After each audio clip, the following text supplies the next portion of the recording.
আচ্ছা, বাজার করতে মানুষ ঠিক কতটা ভালোবাসতে পারে? এই আমাকেই দেখো, শীতের সকাল 7টা বাজে এখন, বরকে নিয়ে বেরিয়ে পড়েছি মাছের বাজারে যাব বলে।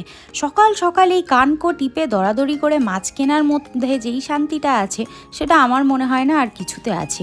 বাজার করা আমার কাছে কিন্তু ভীষণ থেরাপিউটিক একটা ব্যাপার। বিশাল ভালোবাসি আমি বাজার করতে। সামনে তো দিদি, জিজ আর পুকুন আসছে, এটার কতবার বলবো তোমাদের জানি না। যতদিন না ওরা আসবে ততদিনে হয়তো 100 বার বলে ফেলবো। তা আমার জিজ কিন্তু ভীষণ পেটুক একজন মানুষ, খাওয়া দাওয়া ওর ভীষণ পছন্দের একটা বিষয়, আর ওকে খাইয়েও কিন্তু একটা অদ্ভুত শান্তি আছে। তো বাজার টাজার করে এখন আমরা ব্রেকফাস্ট করব, কেন কি অনেক সকালে বেরিয়েছি। ডাল পুরি আর আলুর তরকারি দিয়ে সুন্দর একটা ব্রেকফাস্ট করে চা খেয়ে এখন আমরা ফিরছি বাড়ির পথে। এক্সাইটমেন্টে তো বিশ্বাস করো গলা দিয়ে আওয়াজই বেরোচ্ছে না, কবে যে ওরা আসবে আর যেন তর্স হইছে না। তো কী মাছ কিনলাম সবটাই তোমাদের সাথে পারলে শেয়ার করব। তো দেখা হচ্ছে সবার সাথে নেক্সট ব্লগে। সবাই ভালো থেকো, সুস্থ থেকো।